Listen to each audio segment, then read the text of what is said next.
Richard, will you take us through some of the key figures?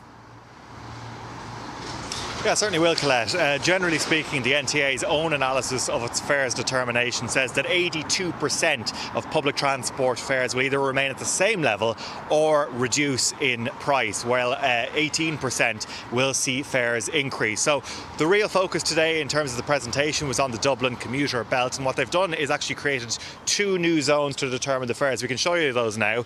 The first is the Dublin City Zone, which extends 23 kilometres around Dublin city centre as far as Bray in the south, Rush and Lusk in the north, replacing the TFI 90-minute zone. And then beyond that, you have a 50-kilometre commuter zone, which goes out and includes towns like Drogheda, Skerries, Balbriggan, Trim, Enfield, Clane as well. So what effectively is happening here is that more regular travellers within the city zone in particular are going to see their fares reduce, but there are some discrepancies. While Rush and Lusk has been added to the city zone, the next station along on the commuter line, Skerries, is going to see its fares increase, while Rush will see a very considerable reduction in fares. So all of this is going to be published over the next number of months. The fares will be introduced from June onwards. We'll see the first changes. But Anne Graham of the NTA says there are some winners and there are some losers, and there are some discrepancies along the way.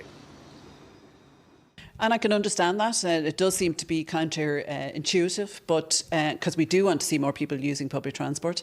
But in order to have an equitable fare, unfortunately, in order to introduce this distance-based fare, we do see that some people are going to have their fares increased. And there was some legacy fares that were very low that we now have to introduce to be higher in order to get a much more equitable, so that, you know, if you're, no matter where you are in Ireland, if you're travelling into Dublin, you're going to pay the same fare for the same distance. Some of the changes we'll also see if you're doing a short hop Dublin bus travel, like if you're paying a cash fare, that's going to be increasing 130 to 150.